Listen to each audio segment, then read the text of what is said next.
السلام عليكم ورحمة الله وبركاته. بسم الله الرحمن الرحيم. الحمد لله الذي أعظم على عباده المنة بما دفع عنهم كيد الشيطان وفنه ورد أمله وخيب ظنه إذ جعل الصوم حصنا لأوليائه وجنة وفتح لهم به أبواب الجنة وعرفهم أن وسيلة الشيطان إلى قلوبهم الشهوات المستكنة. والصلاة على سيدنا محمد قائد الخلق وعلى آله وأصحابه ذوي الأبصار الثاقبة والعقول المرجحنة وسلم تسليما كثيرا. ثم أما بعد. Alhamdulillah, kita merafakkan setinggi kesyukuran kehadirat Allah Subhanahu wa Ta'ala. Dengan limpah kurnianya diizinkan oleh Allah Subhanahu wa Ta'ala untuk menghirup nafas yang diberikan secara percuma, diberikan kesempatan, insya-Allah mudah-mudahan kita berdoa kepada Allah Subhanahu wa Ta'ala dapat bertemu dengan Ramadan pada tahun ini dan Ramadan yang akan datang, insya-Allah. Saya akan sembang santai-santai cerita tentang berkenaan dengan Ramadan dan juga tentang puasa. Jadi alhamdulillah, nikmat yang Allah bagi cukup banyak pada kita. Nikmat iman, nikmat Islam, nikmat dapat menghayati ibadah-ibadah yang Allah fardukan ke atas kita, umpamanya puasa yang akan kita laksanakan tak lama lagi dalam bulan Ramadan. Allah Subhanahu wa Ta'ala menyebut dalam surah Al-Hujurat ayat 17, yamunnuna 'alaika an aslamu. Jadi Allah bagi nikmat besar kepada kita dengan nikmat supaya kita dapat nikmat Islam, an aslamu. Jadi nikmat daripada Allah Subhanahu wa Ta'ala. Dengan nikmatnya, umpamanya dengan ibadah puasa, Allah Subhanahu wa Ta'ala memberi izin kepada kita untuk melaksanakan ibadah puasa supaya kita dapat melawan tipu daya syaitan, melawan godaan syaitan.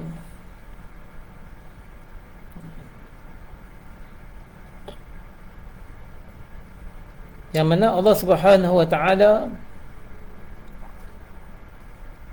menjadikan puasa kepada para walinya yang muttaqin sebagai junnah. Junnah bahasa Arab jim nun ta. Jim tu baris dhammah, junnah. Junnah makna dia wiqayah, penjagaan. Dengan junnah, penjagaan daripada, dengan puasa ni kita penjagaan daripada tipu daya syaitan, penjagaan daripada hawa nafsu. Allah janjikan, yang mana Allah berfirman di dalam Al-Quran, kutiba alaikumus siyam kama kutiba alal ladzina min qablikum la'allakum tattaqun. Dengan junnah, dengan perisai itu kita dapat taqwa. Dengan taqwa Allah Ta'ala mempermasukkan kita ke dalam jannah. Kalau junnah perisai ataupun wiqayah, pendinding, penjaga, dengan perisai tersebut Allah anugerahkan jannah. Bahasa Arab ni special. Jim, nun ta, jim tu baris dhammah, junnah jadi perisai, penjaga. Kalau jim tu baris fathah, jannah, syurga. Masya Allah, hebatnya bahasa Arab. Baik. Jadi Allah Subhanahu wa ta'ala menjadikan puasa ni sebagai perisai, yang mana dalam hadis riwayat Imam Muslim mengatakan was-saumu junnah, puasa tu sebagai perisai. Perisai yang boleh kita jaga, kita lawan musuh. Musuh kita yang utama syaitan, musuh kita yang dekat dengan kita, yang sentiasa ada dengan kita, nafsu, nafsul ammarah. Jadi Allah Subhanahu wa ta'ala dengan dengan puasa, dengan keimanan, dengan tauhid kita kepada Allah Subhanahu wa ta'ala, kedua-dua perkara tersebut, yakni puasa dan juga iman, adalah amrun batini, sesuatu yang dalam diri kita, yang tersembunyi. Iman tak ada siapa pun boleh cek dalam dada kita. Kita sendiri yang boleh tahu dengan Allah Ta'ala sama ada kita ni beriman ke, munafik ke. Bukan kerja manusia nak tentu orang beriman munafik. Bukan kerja manusia nak tentu hang ni masuk syurga ke masuk neraka. Macam neraka tu pak dia punya kan, senang-senang nak masuk neraka. Setiap bid'ah masuk neraka. Ni nak masuk ni bulan puasa, selang-selang tarawih tu buat selawat. Dia kata Nabi tak pernah selawat dalam tarawih ni, bid'ah masuk neraka. Sudah. Baik. Jadi melalui puasa dan juga iman ketauhidan kita, yakni benda yang amrun batini, benda yang dalam. Iman tak ada siapa boleh tahu tentang kita. Puasa kita dengan Allah, tak ada siapa boleh tahu. Sambil-sambil duk kemuk nak ambil sembahyang, saja pi telan ayat, orang lain kan tahu. Kita dengan Allah Ta'ala, itu amrun batini. Jadi puasa dan juga tauhid bagi benda amrun batini yang tak ada siapa pun tahu kecuali Allah Ta'ala.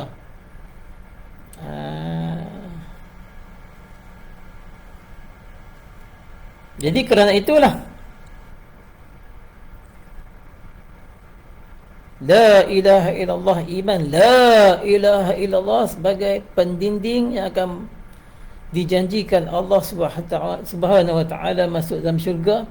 Begitu juga puasa sebagai pendinding kita daripada musuh-musuh kita, yang mana dengan pendinding itulah Allah menjanjikan kita untuk masuk ke dalam syurga.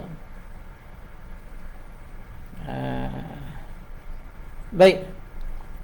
Jadi kelebihan bulan Ramadan ni cukup banyak.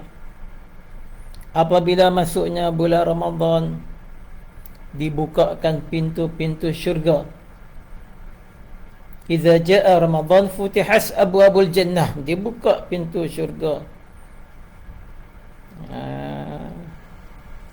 Dan puasa juga adalah satu wasilah untuk menyempitkan saluran syaitan, yang mana syaitan ni dia akan serang ke hati kita. Dia serang ke hati kita, dia akan bisikkan syahwat-syahwat, sama ada syahwat yang terang ataupun syahwat yang tersembunyi. Inna syaitan yajri min bani Adam majrad dam. syaitan ni lalu kat badan manusia ni melalui saluran darah. Maka macam mana nak buat?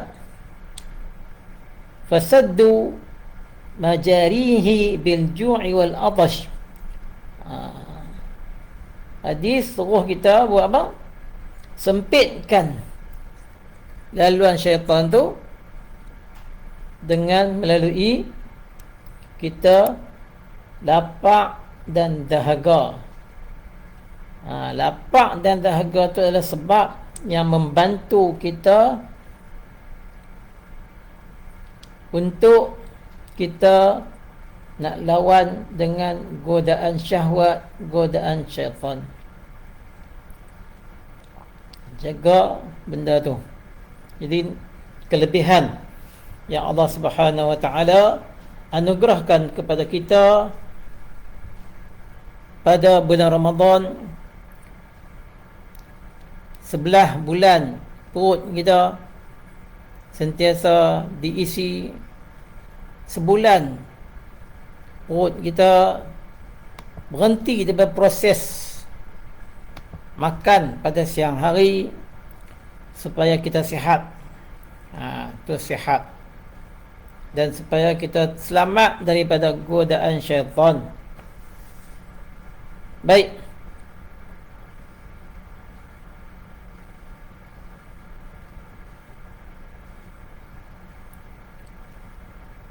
Jadi pada kali ini saya akan kongsikan kepada siapa yang tengok ni tentang satu buku yang cukup bagus, iaitu buku yang bertajuk Soal Jawab Fiqh Ibadah.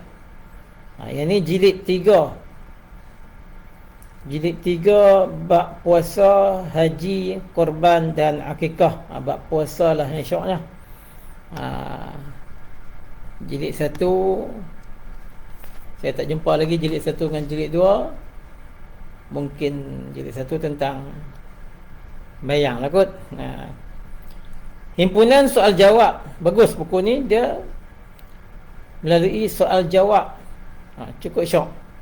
Soal jawab fiqh berdasarkan mazhab Syafi'i yang ditulis oleh Ustaz Abu Usamah Muhammad Hanafiah Haji Husin, Mudir Markas Ad-Dirasat Al-Islamiyah, Kemasjid Kemaman. Cukup bagus buku ni.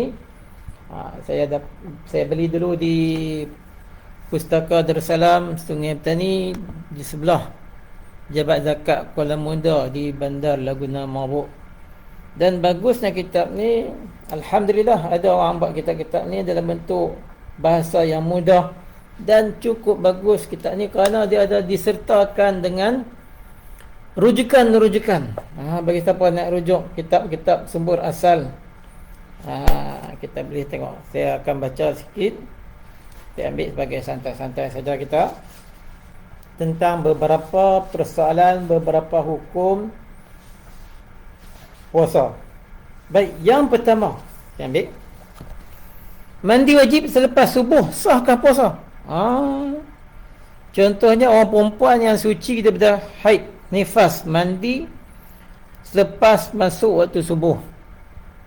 Katakanlah dia haid ataupun nifas, tiba-tiba darah dia kering sebelum subuh, tapi dia tak mandi lagi. Dia hanya niat, kata dia nak puasa, niat dia nak puasa Ramadan, dan dia mandi apabila masuk waktu subuh baru mandi. Adakah sah puasa? Baik, kita tengok. Mandi wajib kerana berjunub setelah keluar fajar bagi orang yang berpuasa adalah boleh, tak boleh? Adalah dibolehkan. Dasarkan hadis, saya baca maksud dia saja, riwayat Bukhari Muslim daripada Aisyah dan Ummu Salamah radhiyallahu anhuma, mengatakan bahawa keduanya telah berkata, kami bersaksi atas Nabi sallallahu alaihi wasallam, sesungguhnya baginda sallallahu alaihi wasallam berpagi-pagi dalam keadaan berjunub bukan kerana bermimpi. Sebab apa dia kata bukan kerana bermimpi? Sebab Nabi SAW antara khususiat dia, dia tidak pernah ihtilam. Mimpi basah tak pernah berlaku pada Rasulullah. Jadi berjunub ni kenapa? Kerana jima' dengan isteri baginda. Kemudian baginda SAW mandi dan baginda berpuasa. Mana kata waktu tu telah masuk subuh. Nabi masuk subuh baru Nabi mandi. Tu bagi orang yang berjunub. Bagi orang perempuan yang kering haid, nifas sebelum fajar, boleh tak boleh dia mandi setelah terbit fajar? Boleh. Dan sah puasanya sekiranya dia telah berniat sebelum terbit fajar. Niat kena niat malam sebelum terbit fajar. Dia niat dulu, katakan dia niat dulu tapi dia tak mandi lagi, masuk subuh baru dia mandi, maka tidak ada masalah. Boleh dan sah puasanya. Kenapa? Kerana perempuan yang haid nifas tu dikiaskan dengan orang berjunub yang mandi setelah keluar fajar. Akan tetapi dalam mazhab Syafi'i sebagaimana yang disebut dalam Mughnil Muhtaj oleh Khatib Syarbani, kalau ada siapa boleh rujuk, dalam ni saya tak tahu lah sama ada dia ambil cetakan mana. Dia kata rujuk Mughnil Muhtaj juzuk 2 halaman 167. Saya baca yang bahasa Melayu saja. Disunatkan mandi junub, haid dan nifas sebelum fajar. Supaya apa? Apa ilah dia? Supaya ia dalam keadaan suci dari awal puasa. Sekiranya sucilah perempuan haid atau perempuan nifas pada malam hari dan dia telah berniat puasa atau telah berpuasa orang yang berjunub tanpa mandi, maka sah puasanya. Okay. Jadi kesimpulan yang kita boleh ambil sini, sah puasa orang perempuan yang telah kering haid ataupun nifas sebelum subuh, walaupun dia mandi selepas masuk waktu subuh. Tak betul pendapat yang kata tak sah puasa perempuan yang mandi wajib selepas subuh. Sah, tapi kena niat dulu. Kena niat sebelum subuh. Baik.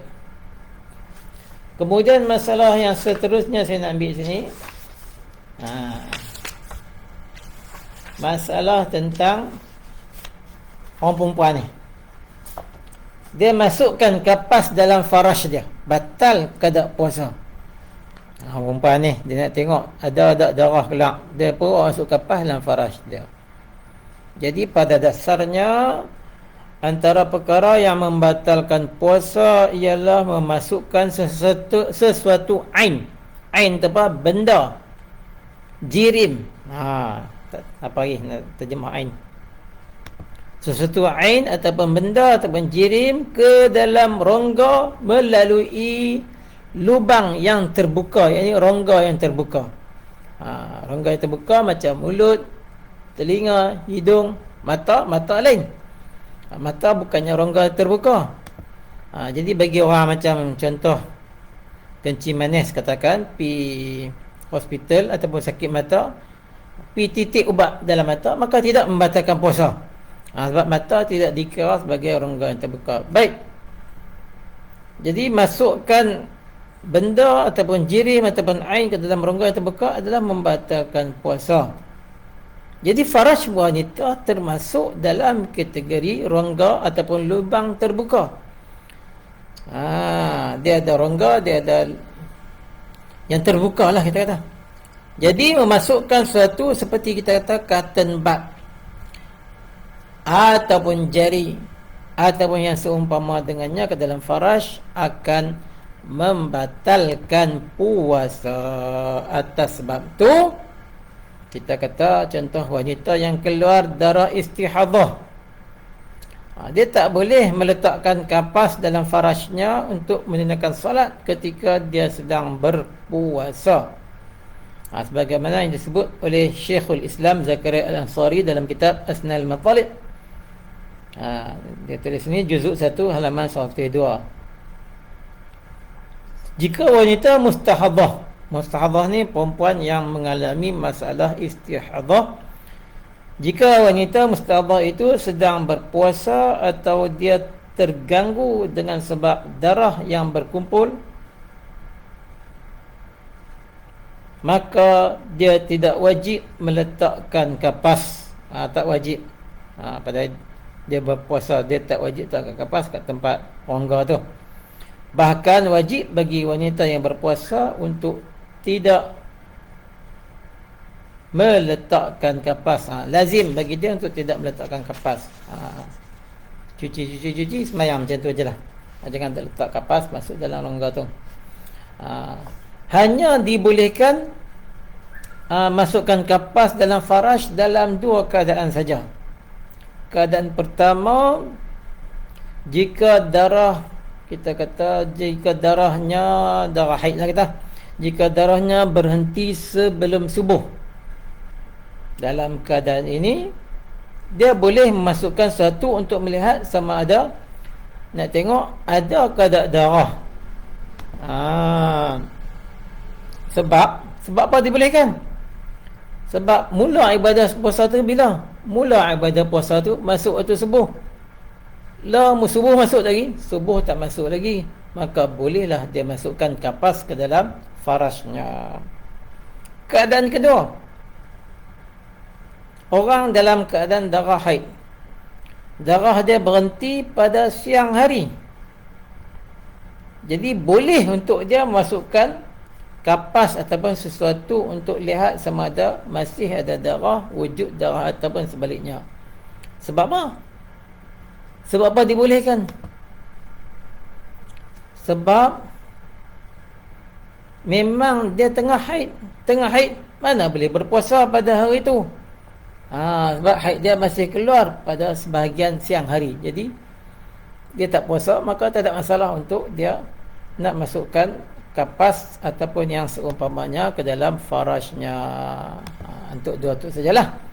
Ni kalau dia dalam keadaan berpuasa, tiba-tiba baru dia terasa keluar darah. Lepas tu dia nak cek, dia letakkan ketempat ataupun kapas atau sebagainya, maka batal puasanya. Jadi tak boleh memasukkan ke dalam faraj ketika berpuasa sama ada kapas ataupun selainnya, kerana ia termasuk dalam kategori lubang ataupun rongga yang terbuka. Dia kata dia nak tengok ada darah ataupun tak boleh. Kalau dia orang masuk juga dalam faraj dia, ketempat tu ataupun kapas tu, maka puasanya dikira terbatal dan wajib ke atasnya untuk qada puasa hari yang tersebut. Baik. Kemudian saya ambil sikit lagi.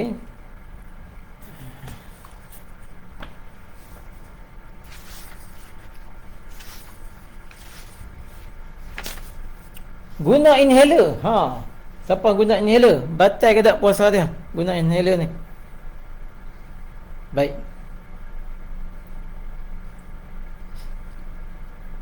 Cara umum boleh sahaja menggunakan inhaler apabila perlu. Orang sakit kena guna inhaler.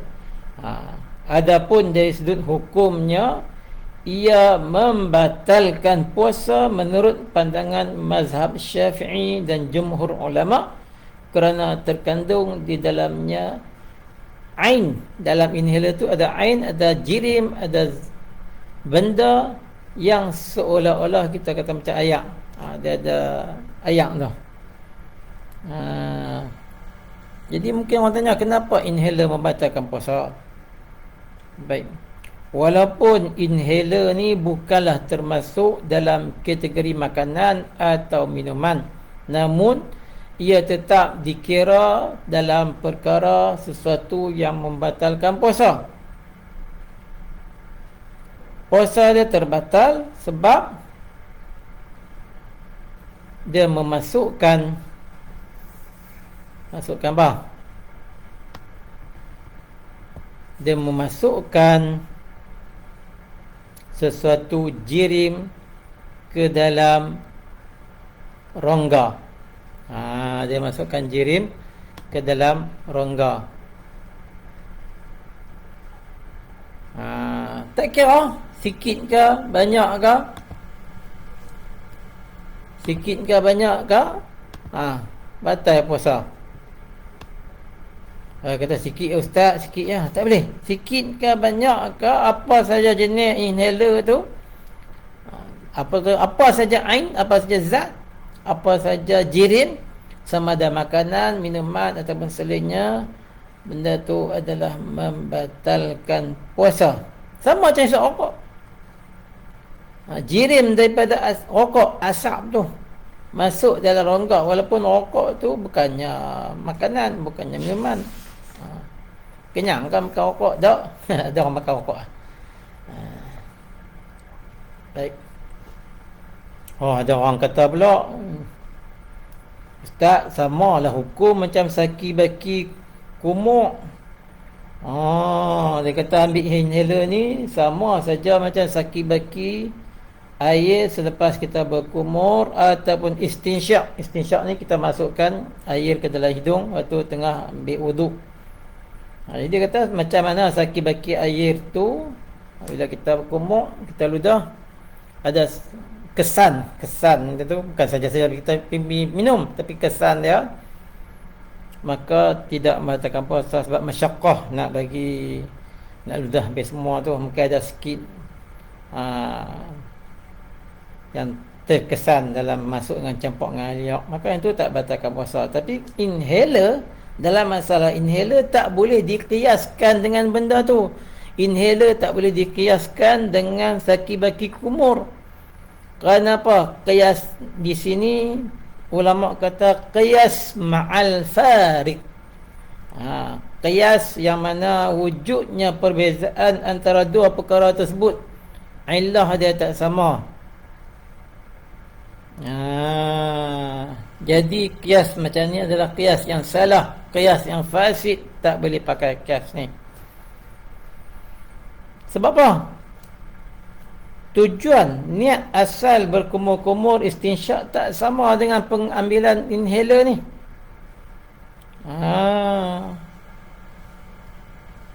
Kita bukannya kumur-kumur tu kita nak masuk ke dalam rongkong kita. Kita kumur itu kita ludah balik.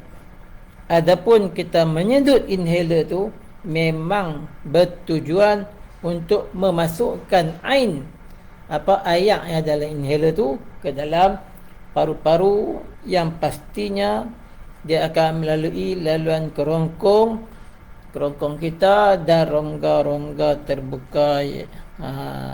Mulut kita masuk kerongkong ni, jadi inhaler masuk tu batal puasa. Ada orang kata sikit je, takkan nak batal puasa kot. Sikit je ustaz, tak batal kot puasa. Kalau dia kata macam tu, kita kata macam ni, ambil sikit air, satu tangan ni ambil air, sedut masuk, minum air tersebut. Ada tak kata tak batal puasa? Semua kata batal puasa. Macam tu lah juga inhaler, tak ada beza, batal puasa. Jadi nak guna inhaler boleh tak boleh? Boleh sahaja menggunakan inhaler bagi orang yang sedang berpuasa jika perlu, jika dia sakit seumpama asma. Boleh. Kalau macam mana dia nak lega dari penyakit dia? Adapun dari segi hukumnya, ia membatalkan, memang jelas membatalkan puasa menurut pandangan mazhab Syafi'i dan jumhur ulama yang lain. Justru mana-mana individu yang terpaksa guna inhaler kena buat macam tu, wajib ke atasnya untuk qada puasa hari yang terbatal, hari yang dia guna inhaler tu. Kalau dia tak mampu nak qada puasa disebabkan penyakit lelah dia, tiap-tiap hari nak guna inhaler, maka dimaafkan untuknya, kena dia bayar fidyah lah. La yukallifullahu nafsan illa wus'aha. Allah tak membebankan seorang melainkan sekadar kemampuannya. Ada sakit tu buat cara sakit lah. Kita yang sihat ni kena buat cara sihat, jaga kesihatan kita. Fattaqullaha mastata'tum. Dan surah At-Taghabun ayat 16, maka bertakwalah kepada Allah sekadar kemampuanmu. Ada sakit tu nak buat macam mana? Bayar fidyah lah. InsyaAllah. Baik. Ni bermesra sehingga keluar mani. Persoalannya,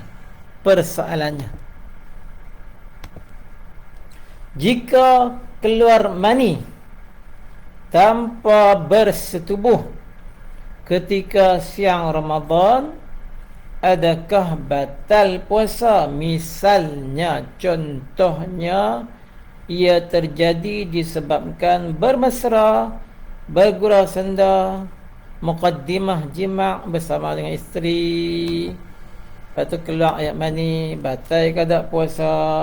Kalau batal, adakah wajib qada saja ataupun kena bayar kafarah?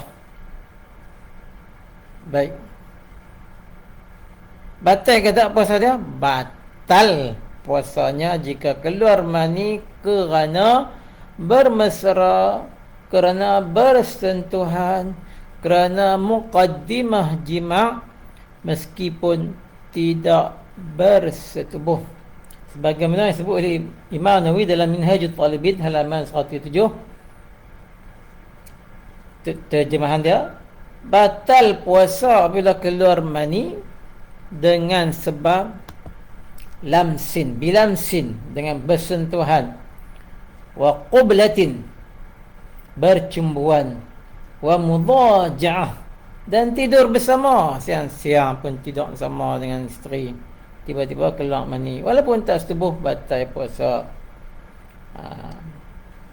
Namun tidak batal puasa jika keluar mani dengan sebab berkhayal, fikir khayal, dan memandang, nazar bisyahwah, memandang perempuan dengan syahwat, tak batal kalau dia hanya sekadar berkhayal ataupun memandang perempuan dengan syahwat. Akan tapi itu pun tengok pada adat kebiasaannya. Kalau adat kebiasaannya dia tahu dah, kalau dia khayal, kalau dia pandang perempuan dia ni memang cepat keluar mani, pandang baru tengok je dah keluar. Maka kalau macam tu pun, bila dia sengaja berkhayal ataupun sengaja memandang dan dia tahu kebiasaannya dia keluar mani, tetap membatalkan puasanya.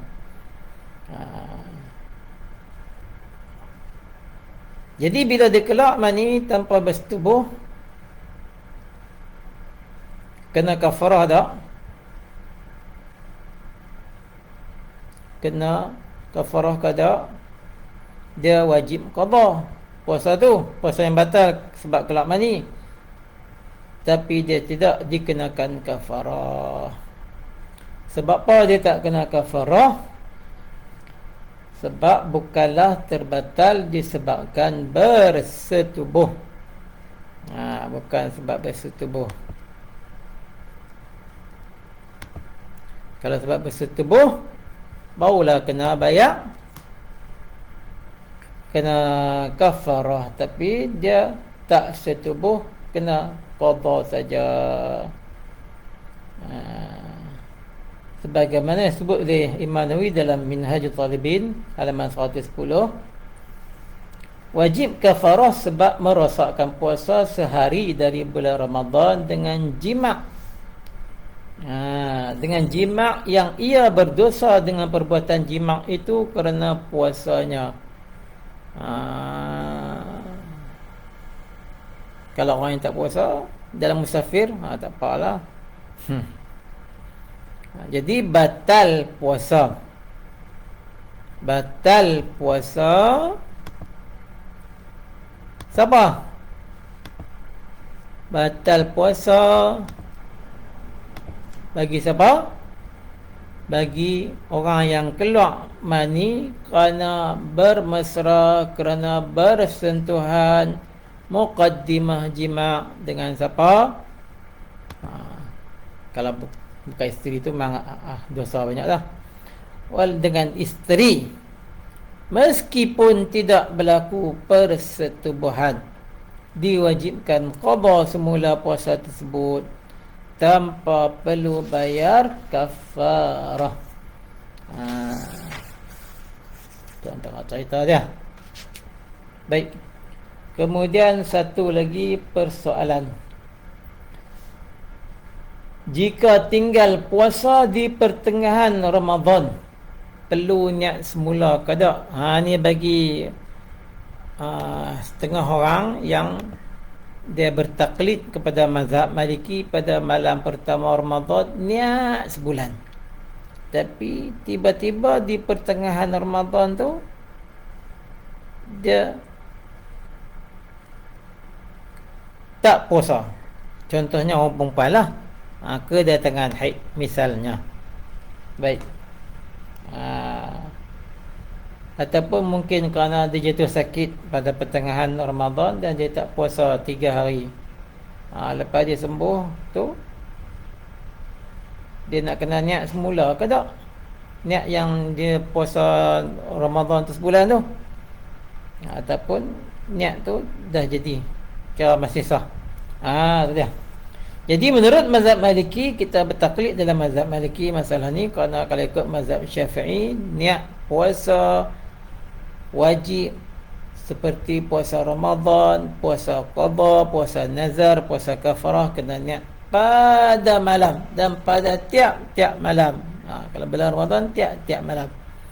Akan tapi ulama kita dalam mazhab Syafi'i, juga pendapat Imam Malik, pendapat mazhab Maliki, yang mengatakan boleh untuk kita berpuasa pada bulan Ramadan. Kita niat pada malam pertama tu 1 bulan sekaligus untuk kita niat.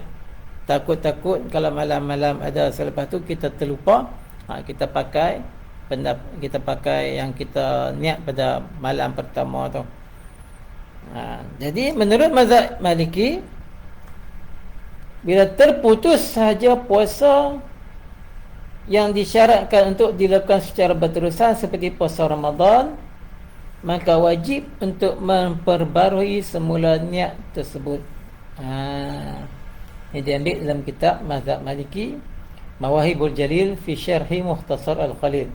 Terjemahannya, maka dapat difahami daripada kata-katanya apabila merosakkan puasa. Jika rosak puasa 1 hari daripada Ramadan atau puasa yang wajib dilakukan secara berterusan, contohnya kafarah, maka sesungguhnya hukum bagi niat juga terputus. Saya ulangi, maka sesungguhnya hukum bagi niat juga terputus. Jadi macam mana dia nak buat? Justru dia mesti memperbaharui semula niatnya bagi hari puasa yang masih berbaki. Kena niat balik. Sesungguhnya hukum ini telah dijelaskan dalam kitab At-Tawdih. Katanya apabila terputus puasa yang disyaratkan berterusan, kenapa? Kerana berbuka disebabkan sakit atau haid atau bermusafir atau terlupa, maka sesungguhnya dia wajib memperbaharui niat menurut pandangan yang masyhur. Jadi bagi individu yang berniat puasa sebulan sekaligus pada awal Ramadan, dengan kita ambil pendapat ini,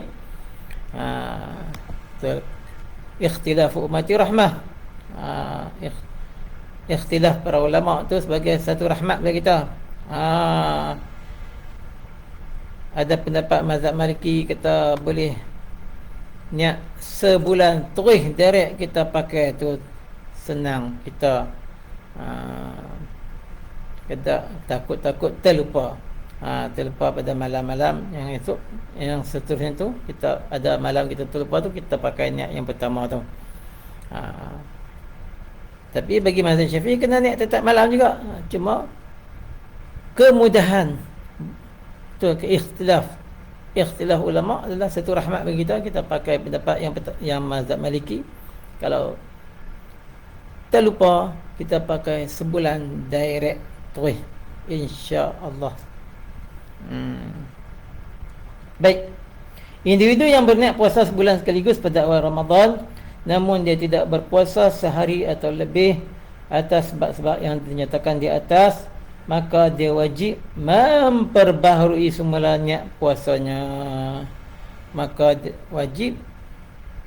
wajib memperbaharui semula niat puasanya tersebut menurut pandangan yang masyhur dalam mazhab Maliki. Wallahu alam. Mudah-mudahan kita termasuk di kalangan golongan yang menghidupkan Ramadan siangnya dengan puasa, malamnya dengan tarawih, dengan tadarus dan sebagainya, dengan aktiviti kemasyarakatan berbuka puasa sama-sama, dengan komuniti surau masjid dan sebagainya. Mudah-mudahan kita bulan Ramadan kita pada tahun ini lebih baik daripada tahun-tahun lepas, dan insya-Allah mudah-mudahan kita dipanjangkan usia hingga bertemu dengan Ramadan demi Ramadan demi Ramadan pada tahun-tahun yang akan datang, dan mudah-mudahan kita mendapat fadilat Lailatul Qadar pada bulan Ramadan, yang mana fadilat Lailatul Qadar walaupun kata ulama kita tak jumpa yang dikatakan tanda-tandanya, kita menghidupkan tiap-tiap malam, kita menghidupkan tiap-tiap malam Ramadan, yang mana kena salah satunya adalah malam Lailatul Qadar, kita dapat fadilat Lailatul Qadar tersebut. Yang mana menurut para ulama kita paling kurang untuk nak dapat fadilat Lailatul Qadar ialah kita salat Isyak secara berjemaah dan kita berazam untuk menunaikan salat subuh juga secara berjemaah. Ni yang kadang-kadang setengah-setengah orang dia selek, dia tak pi sembahyang Isyak secara berjemaah, dia sembahyang Isyak kat rumah, tarawih dia pi surau secara berjemaah. Padahal nak dapat paling kurang kena sembahyang Isyak secara berjemaah. Ini terbalik. Benda yang wajib Isyak dia tak pergi jemaah, yang sunat dia pulun pergi buat jemaah. Lepas tu zaman lah ni pula, kalau dulu duduk kelai sembahyang tarawih ni 8 ke 20, 8 sunnah, 8 ni sunnah lah apalah. Sampai yang pergi Mesir pun kadang-kadang pergi mengaji luar negara pun duduk pening, dia tak habis-habis bincang 8 sunnah, 20 tak sunnah lah. Buatlah 8 rakaat ke 20, nak buat lebih pun tak apa, dia bincang lah tu. Tak habis-habis. Tambah lagi ni, tambah bincang lain ni pula, bukan takat bincang 8-20 tu, bincang pula bab witir, bab kunut pada sembahyang witir tu. Boleh tak bab kunut panjang pendek duk bincang benda tu tak habis-habis. Ijtihad ulama mujtahid pada zaman moden lah ni bincang. Bab witir tu, bab kunut panjang tak apa ke tak. Bahas tu tak habis-habis. No comment. Wallahu alam. Jadi yang baik daripada Allah Subhanahu wa taala, yang lemah berkurang saya. Aqulu qawli hadza astaghfirullahalazim. Mudah-mudahan kita dapat melaksanakan ibadah man qama ramadhana imanan wa ihtisaban ghufira lahu ma taqaddama min dhanbihi insyaallah. Assalamualaikum warahmatullahi wabarakatuh.